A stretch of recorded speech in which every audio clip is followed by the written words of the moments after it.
Hello. How is everyone?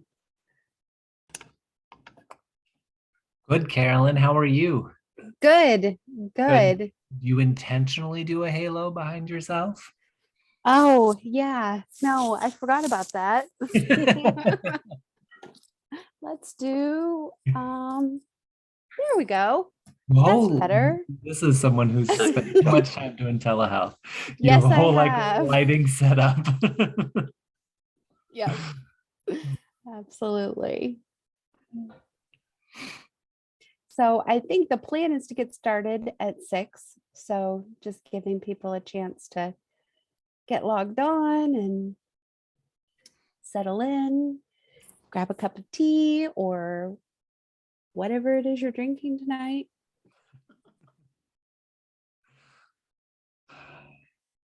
I think there are a couple, or I've heard from a couple of professors who are going to bring their classes. So, Oh, wow. Okay, yeah. great. Yeah. Yeah, that will be great.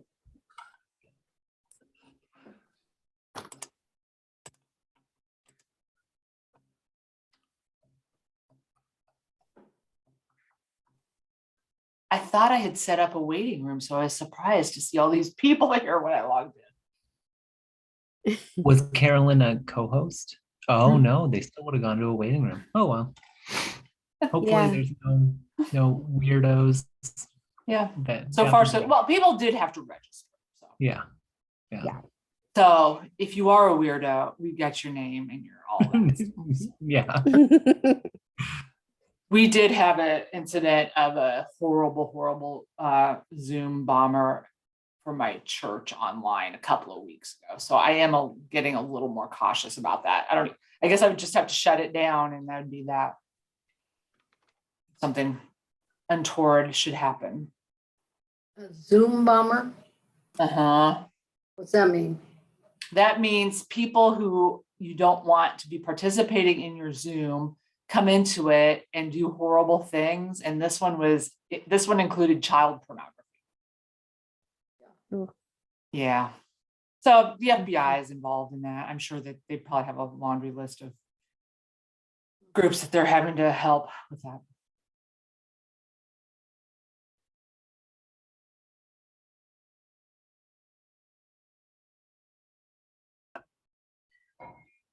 I use Zoom to telework, and my employer has a Zoom account, so I use his. It's easier than doing my own. But you're here, Joanne. I know, I signed up. Good work.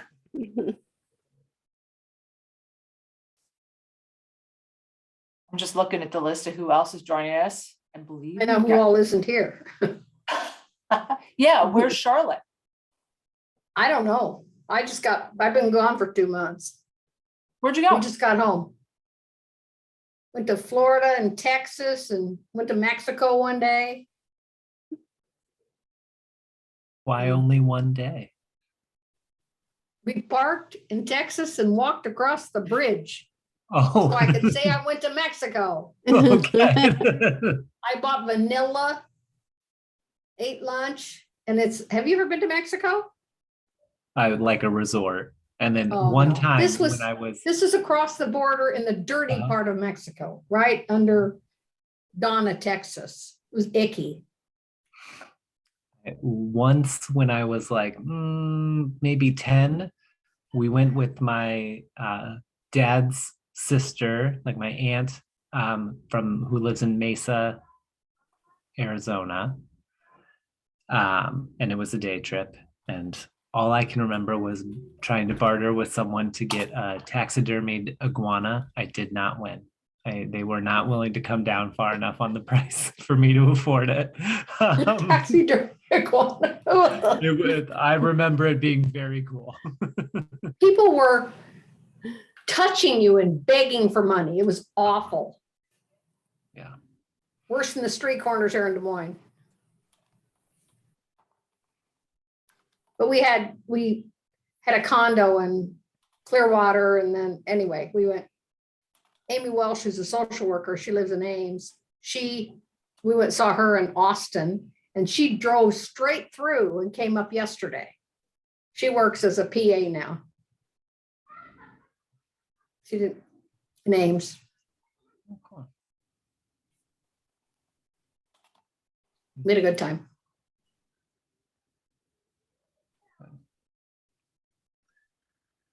We are planning a spring break trip to Estes Park. Oh, So really looking forward to a 10-hour car ride with my children. It's- you're going all in one day? I think so. Yeah. Yeah. We break up little trips even and stay, 6 hours and then stay all night. Yeah. A good Yeah. meal. We'll see how they do. They have both taken up really enjoying listening to their own podcasts or audiobooks. So, I mean, Isabel just sits in her room for 10 hours a day, listening to audiobooks anyway. So this is just a new place. She's going to listen to an audiobook. So she'll be fine. I'm We most listen worried to about my wife. audiobooks too. Yeah. We And were this is the- there this last June, sorry, at Estes Mexico? Park. At Estes Park, Colorado. It's nice. It was beautiful. You'll enjoy it. Hopefully there might still be snow on the ground. I don't know. Yeah, we are all like got a bunch of hiking stuff. So every day something else shows up for going hiking at our house. So we now all have like spikes for the bottom of our boots. So You are set for the snow and ice then. How old are your kids, Tony? 12 and 8. Oh, they'll enjoy it. Yeah, well, Sam will burn up all of his energy in the first 20 minutes of walking and then whine that it's too much. He'll run as far ahead as one can possibly get and then lay on the ground and complain he's too tired. It's a good time.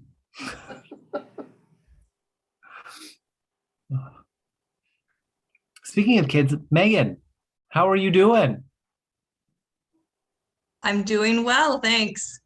She's in the other room sleeping, or I'd like do a Lion King presenting the cup Okay. moment. She's sleeping. Is he 2 months old now? Almost? She's 5 weeks. Okay. Oh, Yep. okay. So, yep. We're doing all right. Okay. That's all right as one can be with a 5-week-old. Yeah. Yeah.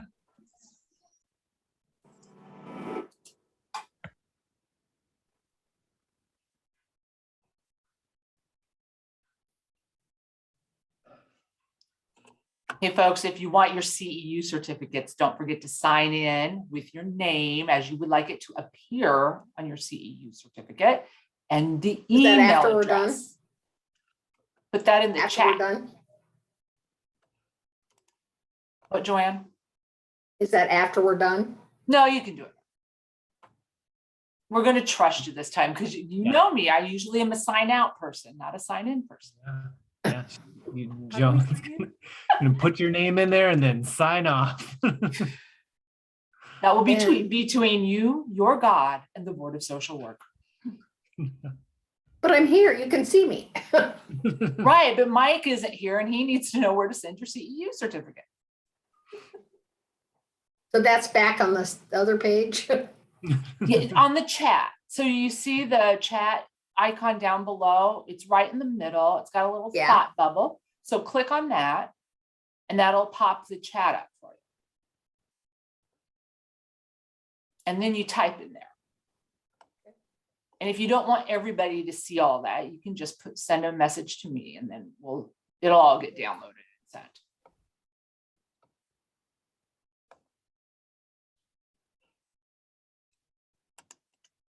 It can be really helpful if you don't hit enter between, excuse me, between your name and your email address. Because if you hit enter, sometimes they can get broken up. And then unless your name is part of your email, I don't necessarily know which goes with which. So just try to put your name followed immediately by your email address and then hit enter, and it'll all stay together. Yes, thank you, Carolyn. Mike thanks you. He doesn't know that yet. He will Friday morning. Want our number, license number? Well, because we don't have to decipher your handwriting, you certainly can put that in there, but it's not as necessary. Literally, sometimes we have to look up people by their license number so that we can figure out who they really are and where we send the certificate. Yeah. Not as big of a problem when you type it in. And Joanne, since we do see you, we know that you have not sent someone in your stead to pretend. At some point, we just have to assume that social workers have good ethics.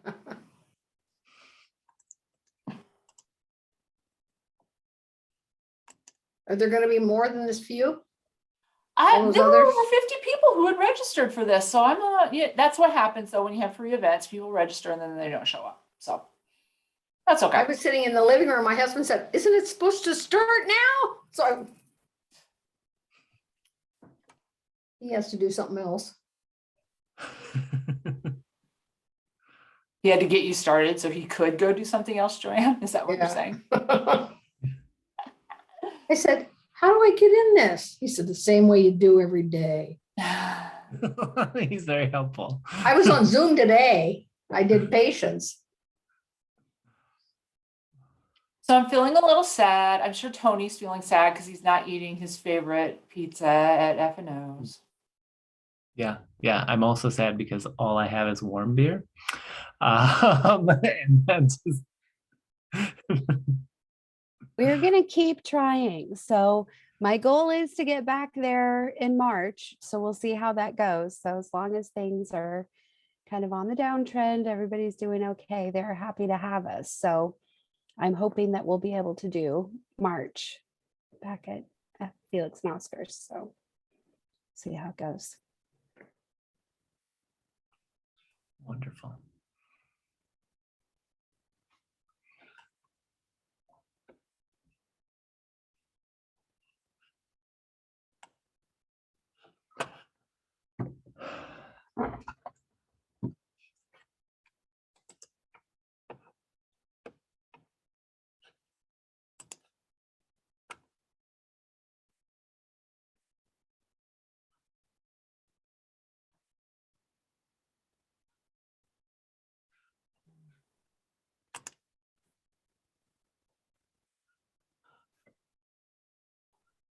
Yeah.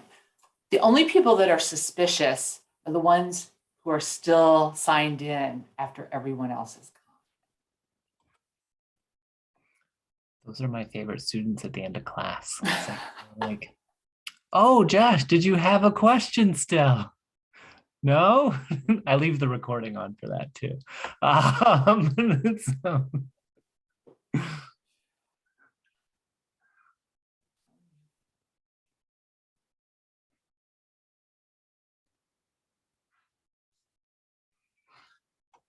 Tony, do you know what are the professors that you were anticipating here? I'd heard from I thought I saw Willa is here. Will is here. And then Sarah is here as well. Those are the two I heard Oh, from. For okay. sure. Yeah. I have 6 o'clock. Sarah Witchery says hello. Carolyn, did you have anything you wanted to say? I didn't even look it look up. at that. We got a room full over at Buena Vista in Storm Lake. Thanks, Willa. Glad to be here. Now you guys get a feel for what let's face it, the central branch events that we have at Felix and Oscars often, at least we did back when Tony Raymer was the branch chair. That's why we're talking about Felix and Oscars. And for those of you who aren't in Des Moines and never come into Des Moines, that is just north of Merle Hay Mall in a little strip mall. And they do have really good pizza. Back in the day, they had a restaurant down in the Drake neighborhood. So I used to go there often on Sunday nights when the dining hall was open. So I have sentimental feelings about Felix and Oscar. So I enjoy going there, even though it's a different location now. Carolyn, did you have anything you wanted to say to kick us off? I don't really. I just wanted to thank you for being willing to come tonight. It was kind of short notice, and I really appreciate you just taking it up and being able to give us this update. We will plan to have another branch event next month, and so there'll be more details of that come out as those are available. And I'm really hoping that we will be able to be back face to face, but we'll see how that goes. We'll still try to do a virtual option, because I think more people are able to get to that. So whenever we can make that happen, we will try to do that. But other than that, I just thank you, Denise, for being able to be here tonight, and turn the time over to you. All righty. Thank you so much for the invitation, Carolyn, because we really should do one of these periodically. And actually, today's a great day to do it because it's funnel week. I should have asked that as a poll question. How many people know what funnel week is? You could raise your hand. So for those of you who are relatively new to Zoom, down at the bottom, there's a whole row of icons. And the one on the far right is reactions. So you can hover over that. Oh, actually, you have to click on it. And if you have a question during the course of the event, feel free to raise a hand. Feel free to put any questions that you want in the chat. Carolyn's going to help me monitor that. And if you get excited and you just want to unmute and talk, that's fine. It's a small group. I don't mind being interrupted because I tend to be an interrupter myself. So funnel week is this is the first funnel. So that means only the bills that are passed through the House and a House subcommittee and a House committee, those bills are still alive. And any of the bills that pass through a Senate subcommittee as well as a Senate committee are also still alive. Now, there are a lot of exceptions to those rules. So the tax bills are still alive no matter what. Ways and means is what we call those. The appropriation bills at the State House, still alive. So the budget bills, really anything that has to do with money. And then there's a bunch of other categories, one of which is unfinished business. After this, I think is my 9th session. I still don't really understand what unfinished business is. And someday I'm going to remember to ask somebody who actually knows the answer to that question. So we get it. But to me, it kind of feels like, whatever. So we've only got an hour. So I narrowed this down to just 3 bills to kind of give you a flavor of what we're working on. And certainly we're monitoring others. It's kind of hard to keep track of what's what. We'll have a much clearer picture about what exactly is going on next week, once we get through funnel week. And just a better idea of what's going to still continue to progress, because the legislatures like to say they're going to keep something alive. They're going to pass it through committee so that they can continue the discussion. And sometimes they just let that stuff die on the vine anyway. So it's a never-ending process of monitoring these bills, and it's really, you got to, I think people are surprised and somewhat appalled when I tell them I really don't know what my schedule is for the next day until 7 o'clock the night before, and that's because we've been lucky; they haven't been staying up really late and scheduling meetings. So they are supposed to do them with a day's notice. I think they define a day kind of loosely very often. So. So far, this week has been kind of quiet for us, really. We were busy last week. They got a lot of stuff pushed through or killed. But 3 bills in particular that I want to kind of talk to you about tonight. I did do some polls so we can be interactive. And so one of the things I think that we often have to keep in mind when we're at the legislature is this is a relational process. The president of your chapter board likes to have evidence, and it's not an evidence-based practice, this advocacy work. So we got to make it as relational as we can, because that is really what lobbying and advocacy is. So here, I'm going to launch a poll for you. Question is, who are the social workers in the Iowa legislature? Because there are some MSWs up there. So I can't see if you guys can see it. Can you see it? Okay, so there's possible several answers. Joel Fry, Clark County Republican, chair of the House Health and Human Services Budget or Appropriations Subcommittee. Representative Marty Anderson, Polk County, Beaverdale neighborhood, for those of you who live in central Iowa. Representative Ross Wilburn, a Democrat from Story County, and he happens to also be the chair of the Iowa Democratic Party. All of the above is an option, or none of the above is also an option. So just to kind of get you warmed up and familiar with how some of our allies up at the State House. We got a couple more people. We'll give it a few, and I bet you're having a hot discussion with your students.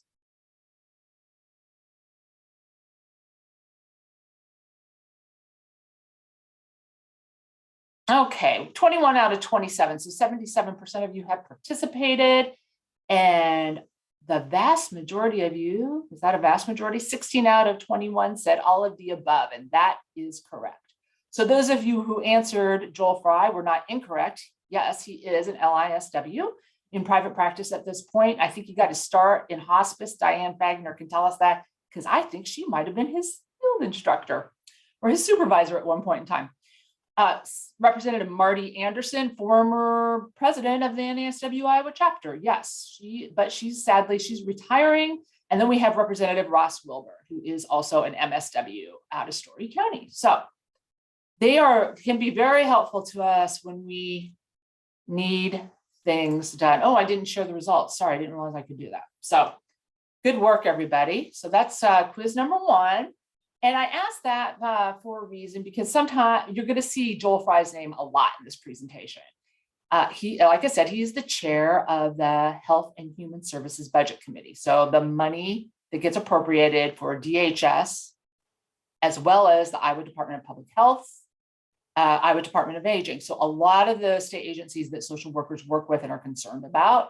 And he's a Republican, so he's quite powerful and quite influential.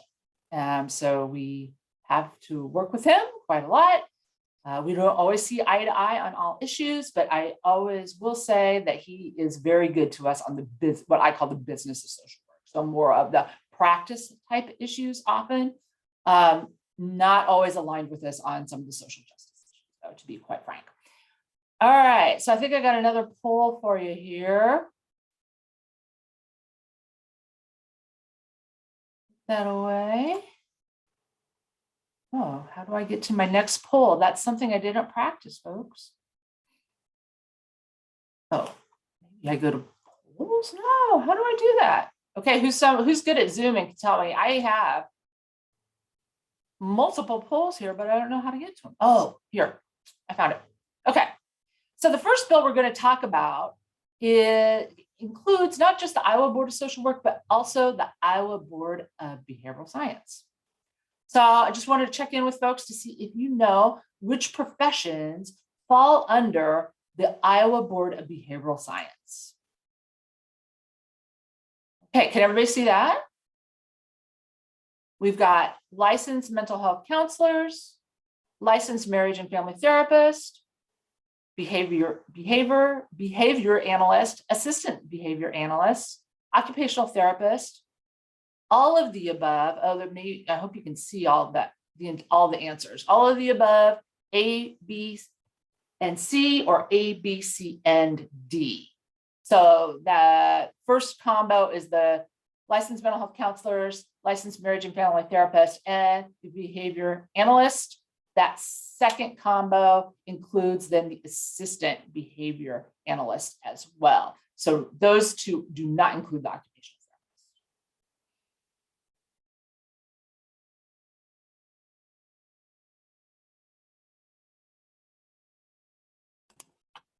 We should have done a poll for how many assistant behavior analysts are there in Iowa and how many are there required to be on their board. Because the answer well, to the Tony, would you like to address that topic? Maybe, yes. I think that when we get into discussing the bill, that might be relevant because I've got another poll on this particular bill. All right, 25 out of 27 of you have participated. If anybody's having problems participating, let us know. We'll walk you through it. But the answer is A, B, C, and D. So 12 out of 25 of you got that right. Very good. It is the LMHCs, the LMFTs, and both the behavior analysts and their assistants, not the occupational therapists. They have their own board, actually. I wonder how many people are in that profession. We could look that up. But anyway, I digress. So we're going to end that one. Oops, I didn't share the results. I keep forgetting I can share the results with you. So for those of you who are interested, oh, I guess I should just go straight into the next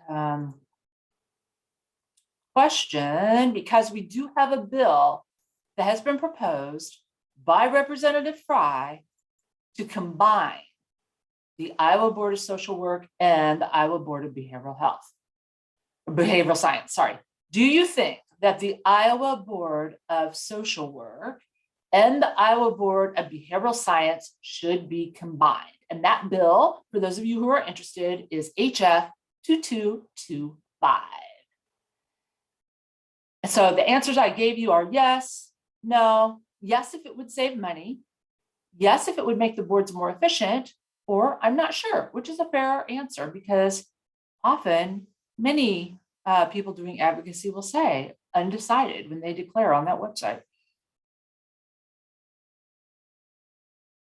And I am going to jot the results of this down so that I can pass them on to Representative Fry, because he did ask me about this.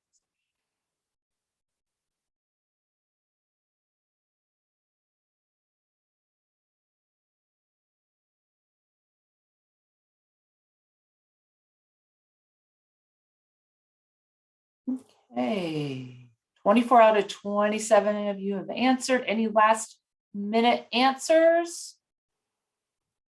End the poll, and I will now remember to share the results. And so 38% of you said no, outright no. 46% of you said I'm not sure, with only 13% saying yes if it would make the boards more efficient, and one person said yes if it would save money. No one said an outright yes. I do have to jot this down. 0, 9, 1, 3, 11. Okay, thanks everybody for participating in that. I appreciate that. So that bill, let's see, that bill, I don't know what's going to happen with that, to be perfectly frank, because that is a policy bill, right? It didn't talk about spending any more money, didn't ask for an appropriation. It really shouldn't take any additional money because they're combining things.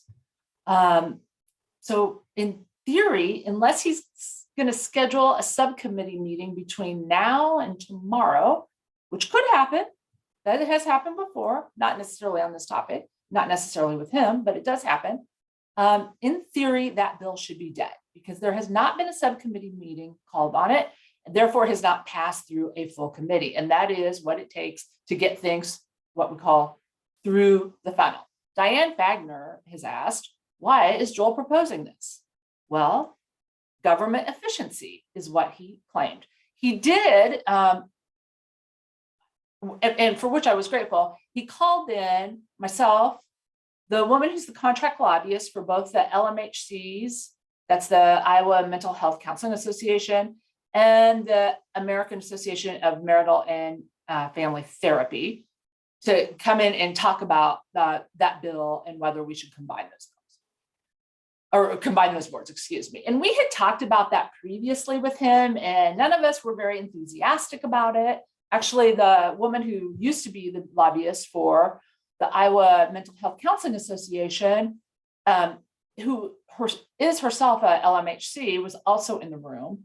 And none of the profession seemed terribly enthusiastic about it. And quite frankly, I can't figure out how it would save any money, how it would increase the efficiency of the boards, because each board does not have its own staff. We're not talking about the Iowa Board of Medicine here. They've got many staff people. The Iowa Board of Nursing, multiple staff people.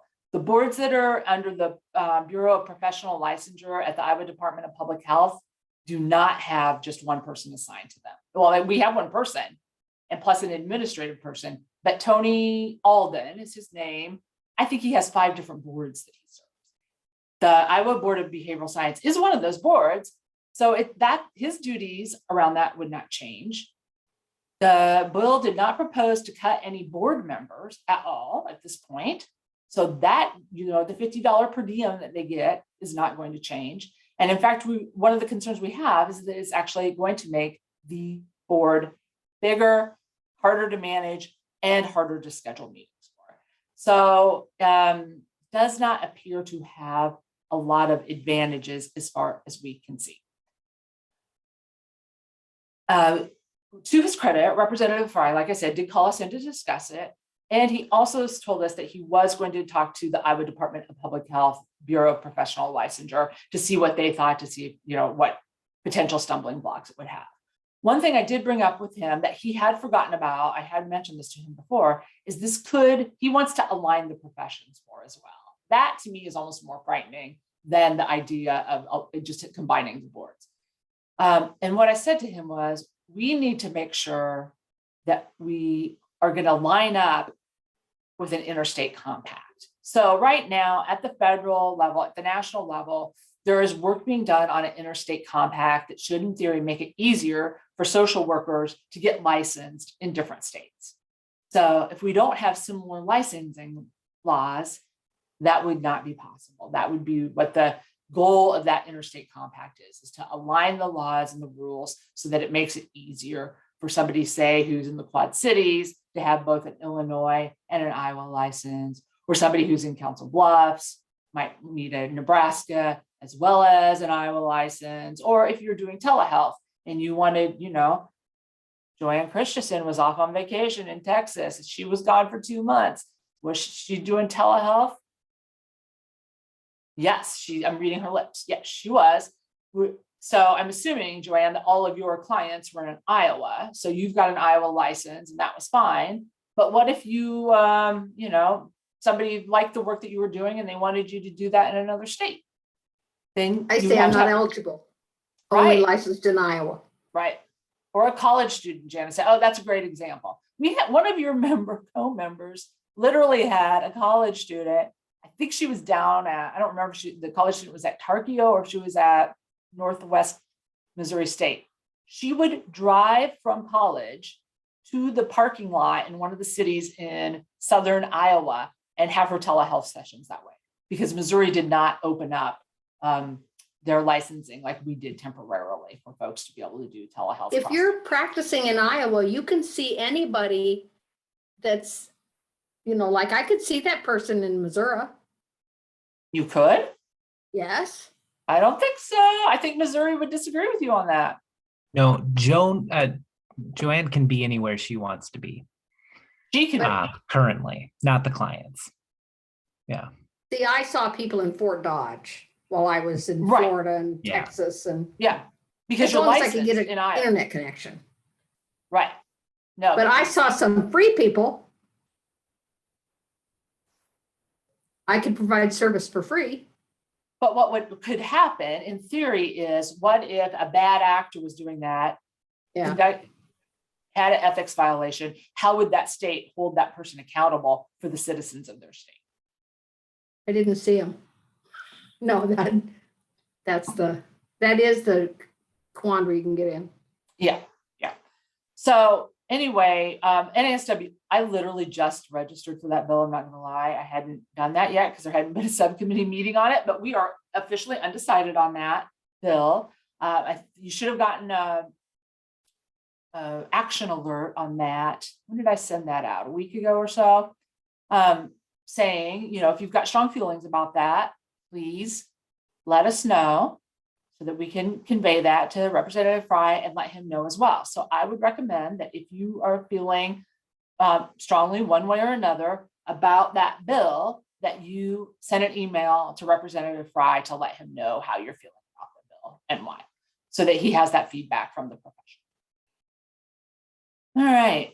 Oh, any questions on that?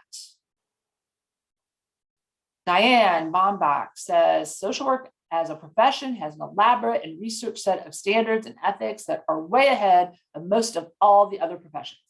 None of the rest of these have the same exacting standards and less comparison than assumed. And yes, aligning state to state is important, but with corollary boards only. And Sarah Witry agrees wholeheartedly with Diane. Social workers are different and we are more diverse in our roles. Truth. And Fry acknowledged that, but barely. This alignment by consolidation makes it harder for social workers for practice in diverse settings while being held accountable under the licensing board. And Jana Brown says yes. So I would highly encourage you folks to email Fry and let him know what you're thinking about that. I'm kind of surprised he hasn't had a subcommittee meeting on it, but keep in mind, he is the chair of the Health and Human Services Budget Committee, and he could tack it in there because he has done things like that before. Some usually for the good, like when he made it so that LMSWs could bill insurance with the supervision of an LISW, that came through on the budget. So that is something that he has done in the past, and I'm sure he would not hesitate to do again if he felt strongly about it. I think he feels strongly about it, but I don't think he feels all that strongly about it. So let him know how you feel. We'll say they talked about it at the board of, like the public part of the Board of Social Work meeting, and it will not reduce staff at all because they're bare bones. They have one investigator for all 19 boards because they haven't been allowed to increase licensure fees. So if you, one person to get around to everybody is pretty difficult. We're the third largest board, social work, but that one person's got to get across the whole state to do all of those investigations. So I think she's got 5 or 6 just for social work right now.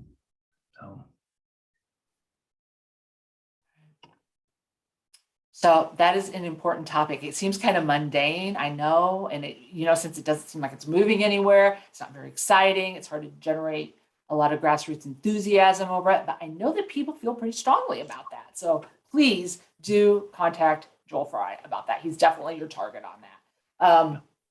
And your licensure fees are the only thing that support this. It is not a tax funded. The boards are not tax funded. But the bureau is in a deficit, Tony. The full bureau. Yeah. So where does that money come from? The same way that all of our nonprofits run a deficit all the time. Right? He's cutting everything. Steve, the new bureau chief, is cutting everywhere and everything they possibly can. So. Yeah. And we don't want that protection of the public, and in some ways protection of the profession as well. Yeah. They're still able to turn stuff around in 5 days currently, for like licensure applications, but if they have to cut licensure specialists, that would be really hard to do. All right, so now I think I'll move us over to a potential student loan repayment program specifically for social workers, marriage and family therapists, and licensed mental health counselors. So I have a poll for you on this as well. Okay, what committees would a student loan repayment program for non-prescribing mental health professionals, so that list I just gave you, go through? So again, the non-prescribing mental health professionals are marriage and family therapists, mental health counselors, and social workers. So human services is one choice. Education, Senate and House is another. Human services on the House side and education on the Senate side, or regardless of which policy committee it goes through, I can't even read my own questions here. It's going to have to go through appropriations, or who knows? There's a lot of exceptions to the rules and anything could happen. That's one of my favorite quotes from Katerina Sestarik. She is a reporter for Iowa Public Radio. And I think I heard that from her last year, and it just stuck with me because it is so true. No, I made a little Canva meme for it and posted on Facebook, and I got to find it to post it next week because that is true. That that anything could happen. Can you guys still see the poll? Because I hid it from myself. It's gone now. Oh, can you see it now? No. Can't see it. Huh, I wonder what happened there. Well, we've got 25 out of 29 of you who've answered that. So let's see, I'm going to end it and then I'm going to share it. Can you see the results?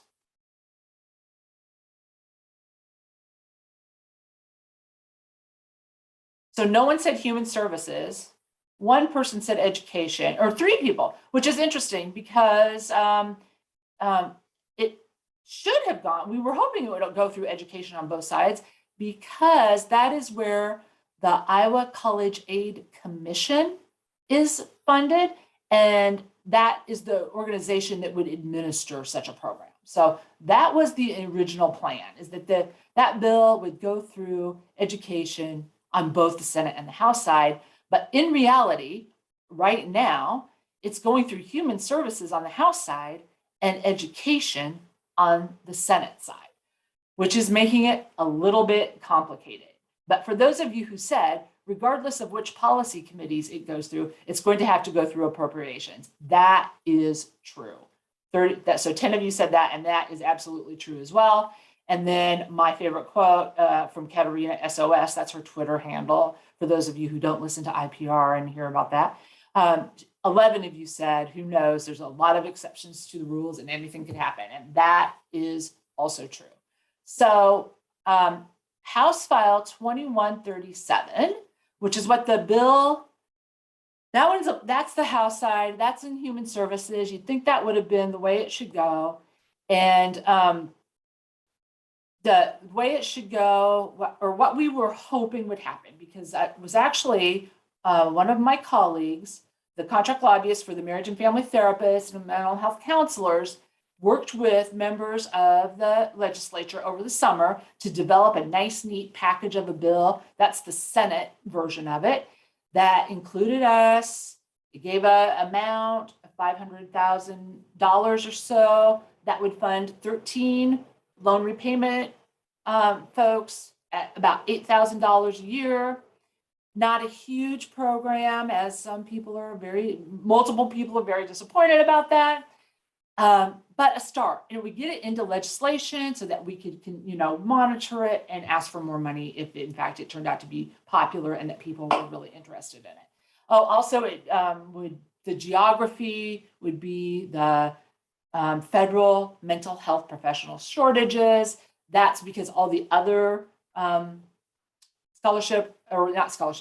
repayment programs follow those borders. There were a lot of reasons to do it for the way we did it. But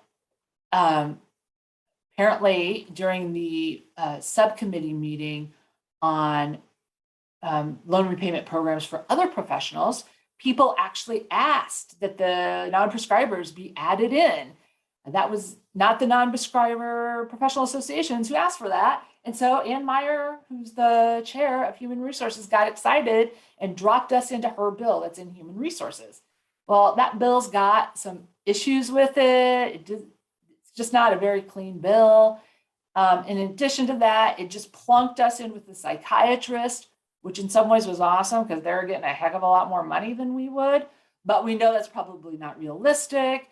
So what remains to be seen exactly what's going to happen with that bill. However, it is still moving. It has been assigned to the Appropriations Committee. And what's interesting about that, I just noticed that day before yesterday, I think, is that committee is 5 people, 4 of whom are on Human Resources, so should be familiar with this bill, but it also includes the representative who is the chair of the Education Budget Subcommittee. So apparently that's a move to try to work things out. Are we going to put this through education? Are we going to put it on the Health and Human Services bill, budget, where the money will come from? So, well, that's going to have to get reconciled out. And then with the Senate, where the nice, neat little package flew through subcommittee. It was the biggest love fest I've been to. It felt really good to have all of these different lobbyists talking about how important it would be to give us, social workers and other mental health professionals some money to try to encourage more people to go into the profession and to keep them in the profession. Some people suggested that maybe we should just do it for Medicaid providers. There are some issues with that because that would eliminate like school social workers, folks who might be working in, say, mental health programs where they don't bill any insurance, that sort of thing. So they also asked that for it to be broader. We think that there might be some appetite for that on the Senate side because Joe Werner, our intern here, or Warno, found some information that they are talking about eliminating. Now we're down to 15 of the counties that are considered mental health professional shortage areas. So that would narrow the scope of that from about 91 down to about 75. So Senator Herman Kornbach was very interested in that and said maybe what we should do instead is have a preference for people who are practicing in the mental health shortage areas, but not eliminate everybody. Senator Sinclair, who's the chair of the Education Committee, seemed very amenable to that. She seemed very excited about it, actually, during the subcommittee meeting. Not very often you see those two in agreement on anything, so that was nice. I talked to Senator Knoyer, who's the chair of the Senate Education Budget Committee. She likes the bill a lot. In fact, she ran it. She was the subcommittee chair. She likes loan repayment programs in general. So she's very favorable for the program itself. She did seem very eager to expand it at all. And then suggested that I talk to Representative Kerr over on her counterpart on the House side. And he was like, I think we need to get this straightened out between the House and the Senate. So since I've received that email from him, I've noticed that he is on that appropriations committee that's going to talk about the loan repayment program on the House side. So I think we'll know more in the coming weeks about where that's at. So that's why we haven't sent out any action alerts on it. We're kind of just waiting to see how it shakes out. And then we'll be able to let you know, what it is that we want to do and what we need to do to nudge that particular program. All right. Any questions on that one? I feel like I'm kind of speeding through these things and I know it's complicated. But it's how the sausage gets made, folks.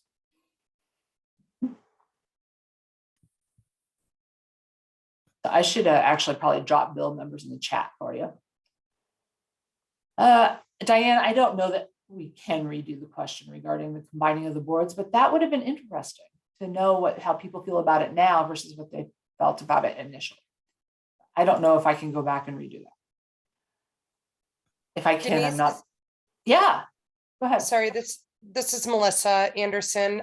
Is it possible that if it does make it through a funnel week, that you could send out like a talking points email like you have in the past, something for us to pull from if we were wanting to send our opinion regarding that?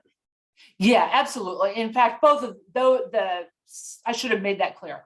The loan repayment loan are funnel proof. They've made it through funnel week. So we'll definitely be working on those after this week. Okay, I was referring to the one about combining the boards. Oh, I'm sorry. Yes, I certainly can. Yeah. I think that's really though a matter of just asking questions because it just, is it going to really save money? Is it really going to reduce government? And then on the flip side on that one of my questions is it going to get these people who are so anti-licensure to leave us alone? Look what we did. We combined our boards. We've been working on this.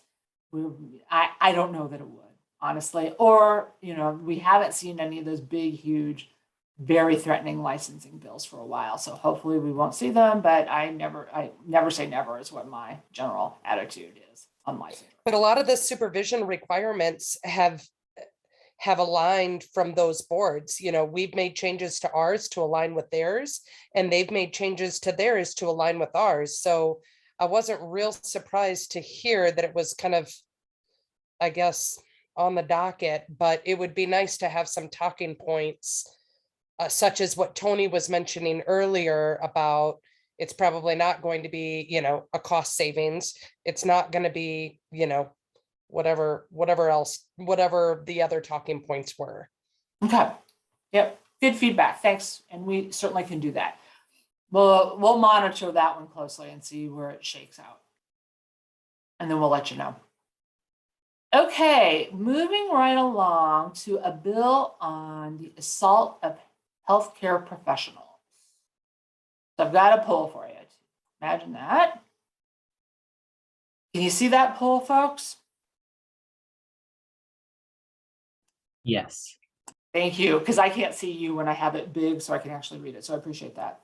Okay, should social workers be added to the list of healthcare professions that, if assaulted, could result in alleged perpetrator being charged with assault of a healthcare professional?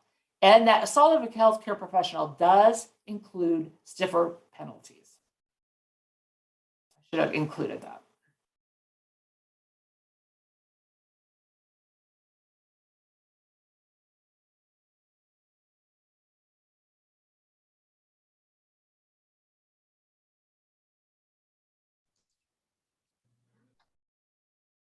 Okay, we got 27 out of 29 participants having taken the poll.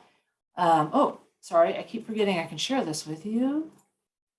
So 17 said yes, 2 said no, 8 said, I'm not sure, tell me more. And again, like I said earlier, that is always an acceptable answer. You would be stunned at how many people are registered as undecided on many bills that go through that legislature. So I want to give you just a little bit of background about how that one came to be.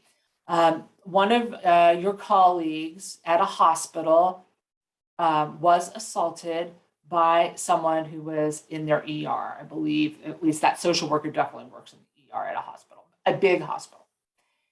And apparently that particular person had been to put it mildly, a thorn in the side of that ER for some time and on multiple occasions.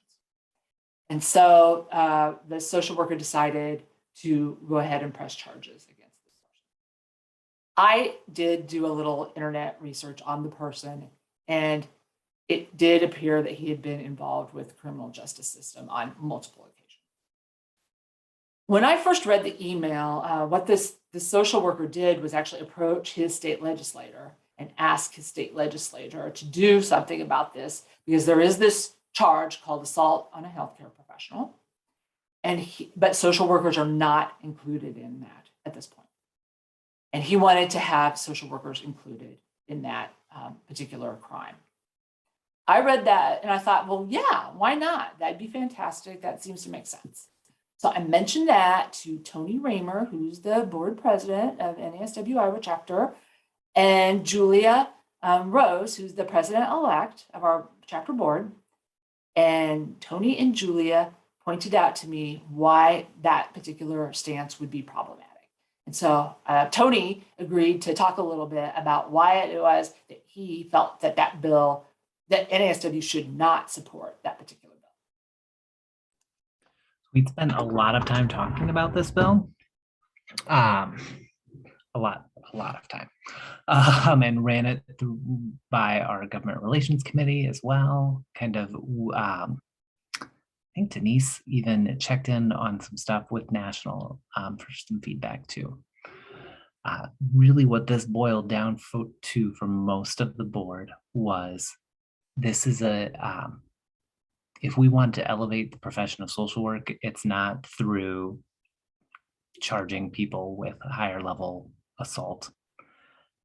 And as these bills have been enacted in Iowa and elsewhere, it has not resulted in improved safety within the hospitals. Like the review of evidence, and Julia did a lot of research and look into this. Found that, these charging people, usually when you assault someone, you don't stop and think first, am I about to get charged with something? And it hasn't been effective as a preventative measure. There are preventative measures that our systems can take But those are generally around kind of de-escalation training, what for in this case, kind of hospital can do to reduce the likelihood that assaults are going to occur, increased security staff. She talked about kind of empathy and understanding training as well.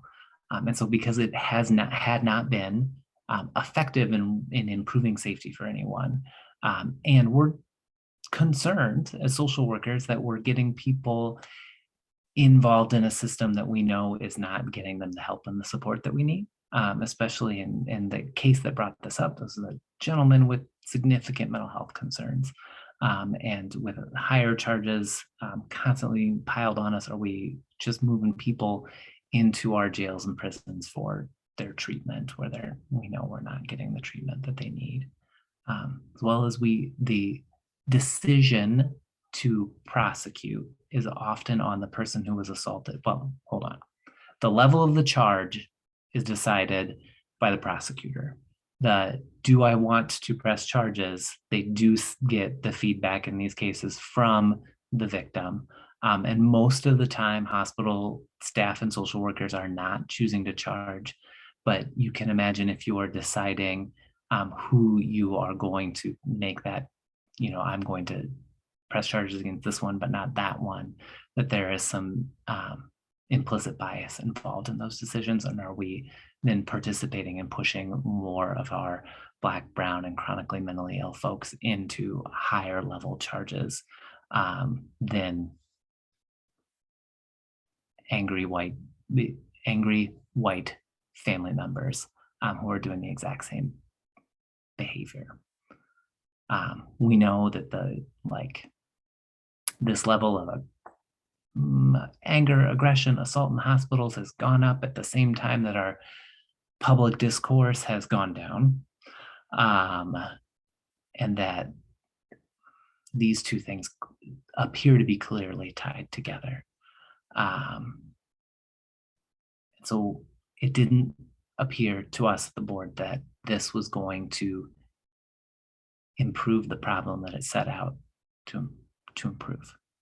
Right now, we registered against this bill. The hospital associations registered undecided, and there are just a few other lobbyists registered with it. It passed subcommittee. It passed committee too. There's a companion in the House that also includes some language that if a weapon is used, that it's a Class D felony. But I think that's in the current legislation. So the majority party does appreciate having law and order bills like this. So it is funnel proof now. We'll see where it goes from here. Yeah, Tony, I'm glad you mentioned that about the majority party. It was very interesting. So the senator that the social worker reached out to is a Democrat. And in general, right now, Democrats' bills aren't getting assigned to subcommittees, or they're not getting scheduled. So it was a little bit surprising that the bill was took up and that it was scheduled, and there was a lot of pleasant surprise around the room that a bill from a liberal wingnut senator was in this Judiciary subcommittee meeting. And then the chair of the Judiciary Committee scheduled that. I believe that happened yesterday afternoon when they voted on that one. So like Tony said, it's funnel proof now. It's been through a subcommittee and a committee on the Senate side. And we'll see where it goes. They have to still schedule it for the floor of the Senate and debate it. And then it could, would go over to the House. The House bill is effectively dead at this point. It didn't even get a subcommittee assigned, I don't think. But the bill is still alive, and it still could go over to the House if it were passed on the Senate floor.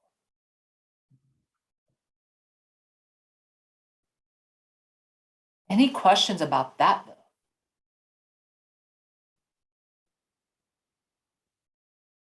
I just want to say thank you, Tony, to you and all of the folks that you talked to and reached out to, Because I think sometimes it's really easy to say, sure, that sounds like a great idea. But we really do, especially as social workers, need to take time to really look at these from many different angles. Is it really going to improve anything? Thank you very much. Yeah, we know it is dangerous for us out there, right? Many of us work in people's homes. We work in settings and in jobs where people are going to be upset with decisions made, whether or not they're our decisions, right? Social workers working in child protection have been murdered in people's homes when they, and we want everyone to be as safe as they can be. We can find more effective ways to help improve safety. And I would say that was absolutely the most deliberation we have ever done on any bill in my time with this chapter. Like Tony said, Julia and I talked about it initially, and then we took it to the Government Relations Committee, and we didn't actually talk about it all that much at Government Relations. And this was two people who currently work in hospitals. They're like, no, this isn't a good idea. And then the Executive Committee debated extensively, and as Tony said, Julia did do a lot of research for us on it. So it was very, very well vetted. And even the senator who introduced the bill said, I'm about 60% for it. So he understood where we were coming from on the bill, but still voted to pass it on to the full committee. I don't even know if I know what the vote was in full committee. They may have just done a voice vote. I don't know that they did a roll call vote on that. Okay, Carmen says, I hear Tony's concern, but I don't fully agree with the opinion. I believe there is more to consider in this bill. Carmen, would you be are you interested in talking about it? Because please feel free to unmute your mic if you are. Sure. Thank you. I look at it two different ways. I look at it as somebody that has been in the middle of systems growing up, because I grew up in foster care and I had a lot of legal history myself. I am Hispanic. I do have a lot of experience when it comes to how systems can affect people's lives. But at the same time, I feel like you know, there has to be some kind of middle ground, because you don't want to enable people. And I also believe that sometimes people are affected because they have a history of repeatedly getting in trouble with the law. So I don't think that it's just like a one isolated incident that somebody comes out on the back end of a situation in the court system. I think that if you have a habitual offending record, those things are going to, you know, have an influence on a judge's decision. And I would imagine a prosecutor as well. So in one hand, I'm thinking, oh, well, how do you, I think sometimes consequences are appropriate. And do I think that they should be life altering? I mean, is there room for people? I think also every case is individualized. I don't think that, you know, you can really just say, well, we don't want to do this or we do want to do this. I think that any bill that goes through, you want to take in some consideration how that can affect things in one way and the other way. You know, I just feel like you don't also want it to look like an open door for people to think that they can just assault people, but also you don't want to, you know, people that obviously have mental health issues, a history of, you know, social problems in their families or in their communities. You don't also want this to impact them in a way that they can't move forward. So, I mean, to me, I think that there's just different ways of looking at it. I appreciate that, Carmen. I think the other piece of this is remembering that still assault is illegal. And so there are still charges. This is a difference between, and to be quite honest, because this came at us so quickly, some of it's not terribly clear, like what the difference in amount of time or fines are involved. so long as a weapon's not involved, it does remain not a felony. So either way, which has good and bad. So my question is, with this bill that you guys are talking about, I know that you mentioned something about how bad things can turn out in some situations, like going to somebody's house and something really horrible happening. And I'm just also considering like the protections there are for social workers in high risk situations. So that's why I'm just like, I hear some things, but I think that the focus for me is to look at it in a more multifaceted way, I guess. So, and this bill is very, very limited. So it only applies to said healthcare settings where there's evidence that the person knows that the person they're assaulting is a healthcare professional. This really only applies in hospitals and clinics. I mentioned kind of our in-home work because we've had some national movement on trying to pass some legislation around kind of safety in in-home settings and in child protective settings, but that this bill would not affect, for instance, our in-home therapists either way. I think I appreciate you clarifying that for me. Thank you very much. Yep.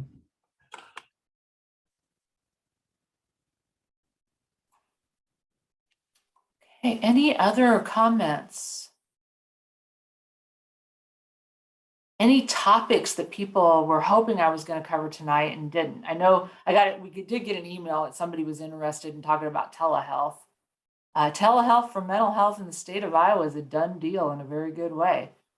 So if you're having issues with telehealth, that's probably a self-insured plan, and those are regulated by the Department of Labor, ERISA, not by the Iowa Insurance Division. And that is who that particular bill, and that was another Joel Fry bill last year, tacked onto a tax bill that got us the parity for mental health.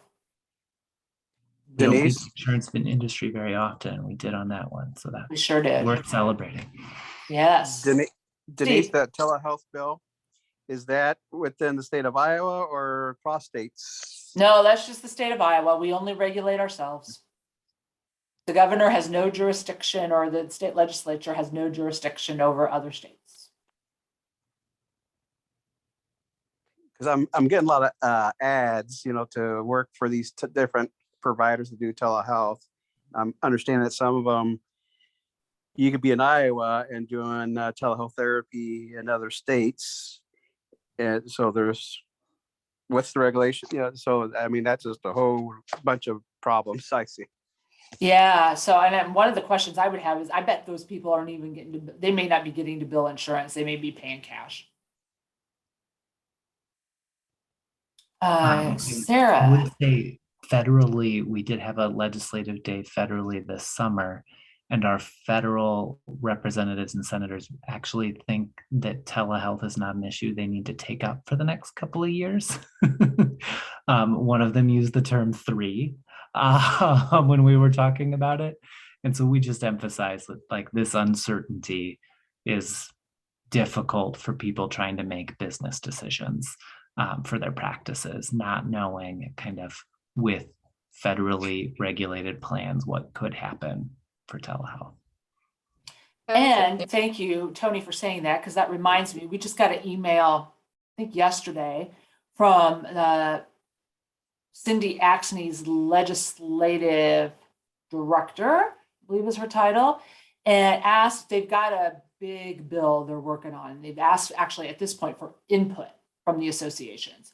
So I sent that off to national, since it's a federal bill, to see if they would be willing to provide her with some input on this particular bill that Axney is looking to actually co-sponsor potentially. So we do have a good advocate in Congresswoman Axney on those issues. And Tony, I was on vacation during that big federal advocacy thing we did in July. So Tony and Megan were a part of that. In fact, Megan Fry, who was our intern this summer, took care of all of that while I was out on Cape Cod.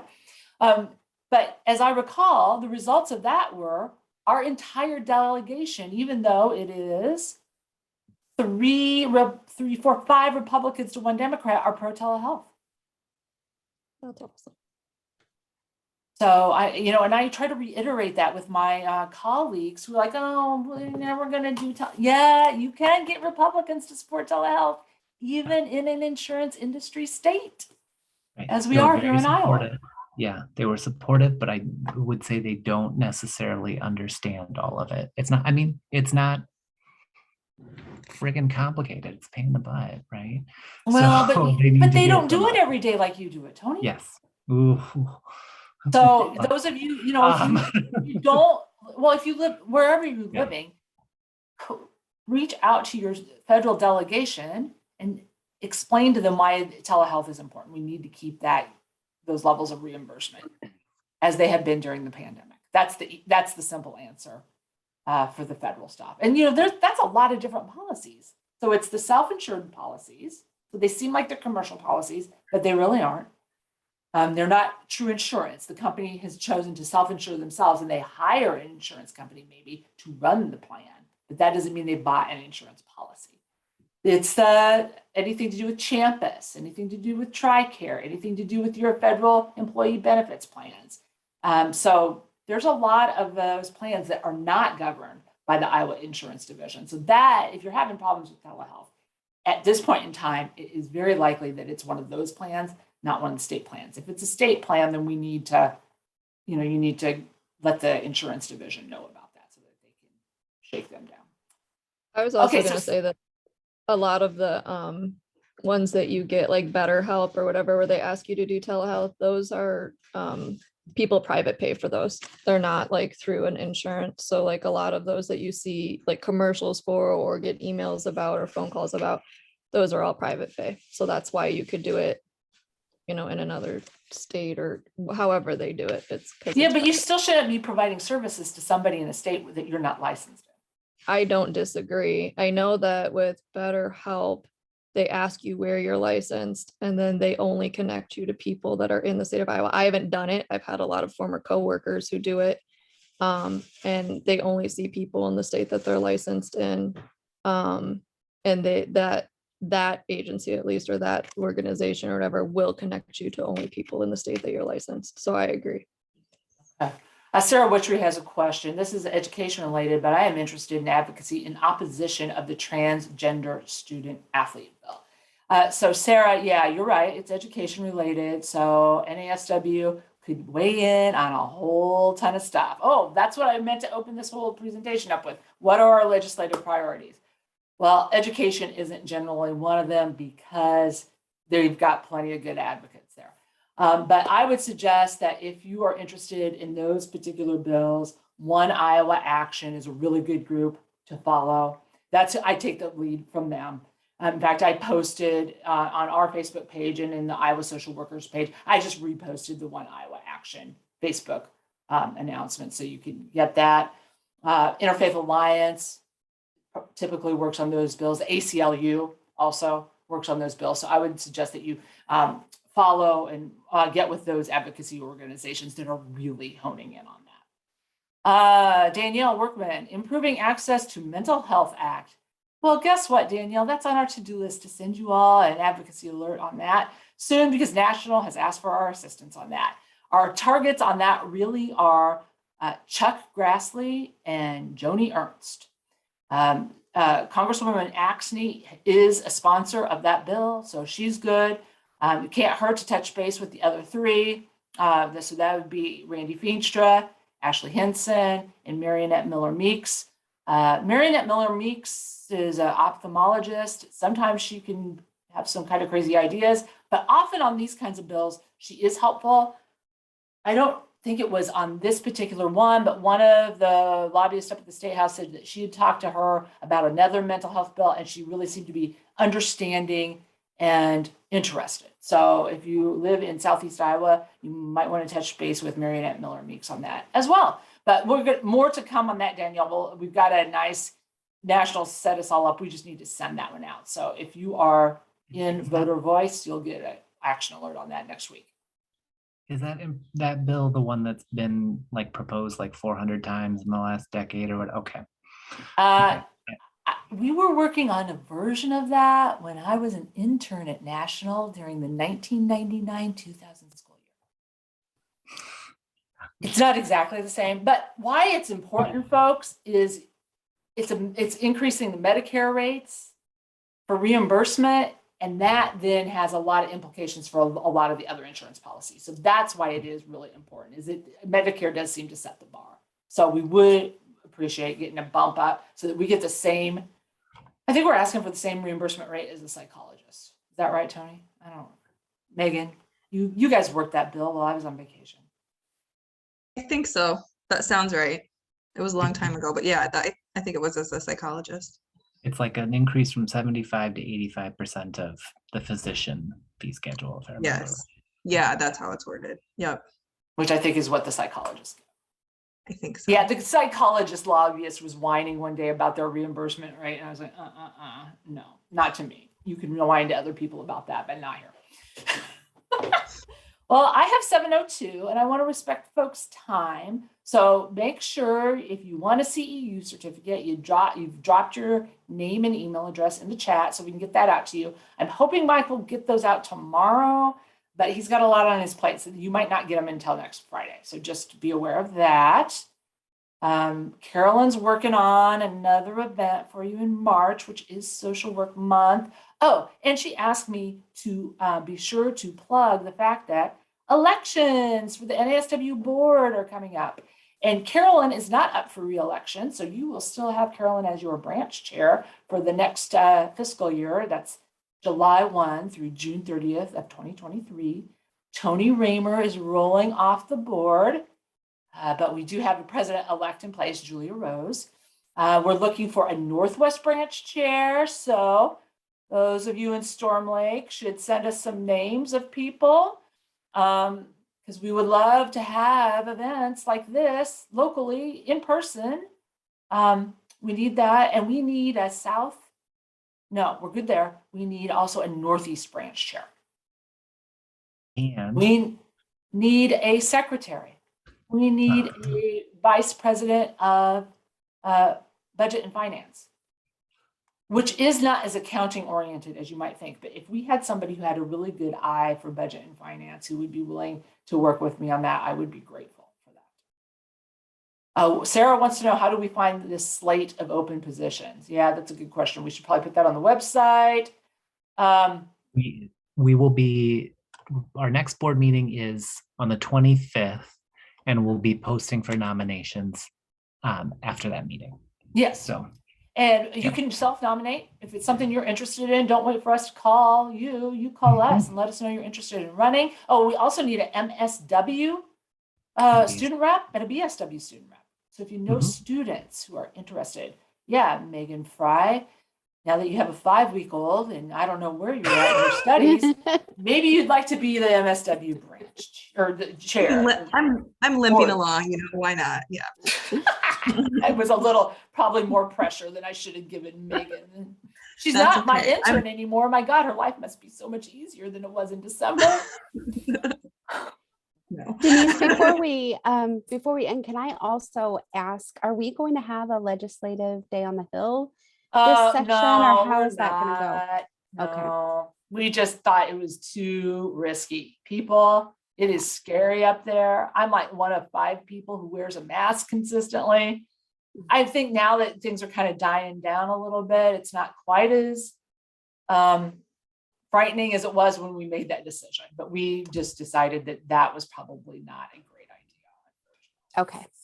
Yeah, I forgot went about up that. there for bring your children to tell the legislators you don't want to have to get vaccinated day, and was like, get these like preteens away from me. Why are they so close? You don't need to be this close to me at all. So you should have had on a hoop skirt that was 6 feet out. Yes. So that you would have had your cone of 6 feet. Sounds like, God, that would be a fantastic outfit to go lobbying in. Oh, maybe I won't do that. Oh, there's a kid in Tony's background. That's awesome. Which kid is that? It's Sam. Hi, Sam. I haven't seen you in a while. Hi. How you doing? Good. Awesome. We hear you're He's- going on, he's- you've got big spring break plans. He doesn't keep track of our lives. Remember? Oh, we- well, you know, why would you when you We're have going other people? hiking. You have people who do that, Sam. Don't worry about that. Yeah. Yeah.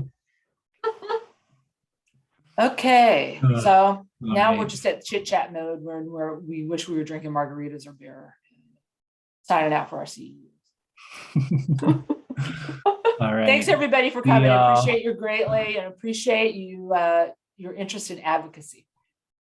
Yep. Thank Thanks, you. Denise. Bye. Okay, Thank you. Melissa needs to know how we get a CEU certificate for this. Melissa, plunk your email into the chat so we have that, and then Mike will email that to you either tomorrow or Friday, next Friday, not tomorrow. Thank you. rushing That's this what I week. thought you said. Okay, Yep, by Thank you. email. got it. Thank you. You are welcome. Good to see you. Have a Bye. nice night.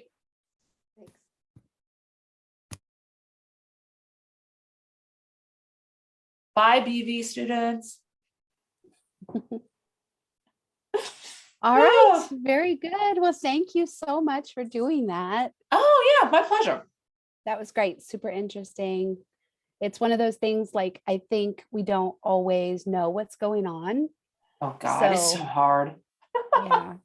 You keep track of it all, and then you hear about it on the radio, and that's what I mostly get my legislative news from, and you just get depressed. Yeah. Yeah. It would be for so easy to just tune out. Yeah. I wish So I could sometimes. I know, I'm sure that you do. I have somebody lined up for